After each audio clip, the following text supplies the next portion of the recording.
પર અને અહીં એક જ પ્રકારની ભાવના, એક જ પ્રકારની પ્રાર્થના જોવા મળી રહી છે। પછી એ પ્રધાનમંત્રી હોય કે સામાન્ય જનતા હોય, દેવાધિદેવ મહાદેવની ભક્તિમાં તરબોળ સૌ કોઈ નજરે પડી રહ્યા છે।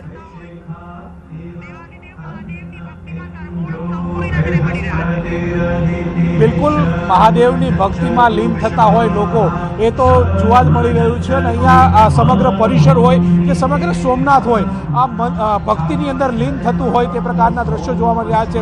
આમ તો ભોળાનો ભગવાન એવું કહેવાય છે અને તેને લઈને લોકોની ભક્તિ જે છે એ ભોળિયા પ્રત્યે અતૂટ હોય છે ને એ શ્રદ્ધા વિશ્વાસ જે છે તે પ્રતીક સમાન જોવા મળી રહ્યું છે। અત્યારે હાલ તમે જોઈ રહ્યા છો કે વિશેષ લાઇટિંગ સાથે સમગ્ર પરિસરને પણ શણગારવામાં આવ્યું છે, જ્યાં આ જે સ્વાભિમાન પર્વની અંદર જે લોકોનું યોગદાન હતું તેમને પણ યાદ કરવામાં આવી રહ્યા છે અને યાદને લઈને લોકોમાં પણ આ જે ઉત્સાહ જે છે તે જોવા મળી રહ્યો છે। મહત્વનું છે કે સ્વાભિમાન પર્વની ઉજવણીમાં લોકો મગ્ન બની રહ્યા છે, દિવ્ય બની રહ્યા છે। આતિશબાજી જે છે તે પણ આ દિવ્ય આત્માને લઈને કરવામાં આવી રહી છે। અનેકથી આતિશબાજી જે છે તે પણ જોડાઈ રહી છે, જાણે દિવાળીનું પર્વ હોય અને દિવાળીનો માહોલ હોય તે પ્રકારના દ્રશ્યો સોમનાથની અંદર જોવા મળી રહ્યા છે।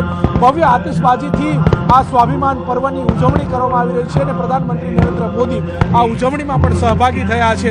મહત્વનું એ છે કે લોકો અહીંયાથી ડમરું લઈને હાથમાં આવતા હોય છે, શિવને પ્રિય એવું ડમરું વગાડીને પણ શિવ ભક્તિ કરતા નજરે પડી રહ્યા છે। ઓમકારના નાદ સાથે પણ ઓમકારનો જાપ કરતા લોકો જે દર્શનાર્થીઓ જે છે જે મોટી સંખ્યામાં અહીં આવતા હોય છે ને તેઓના મુખેથી પણ આ ઓમકારનો નાદ સાંભળવા મળી રહ્યો છે।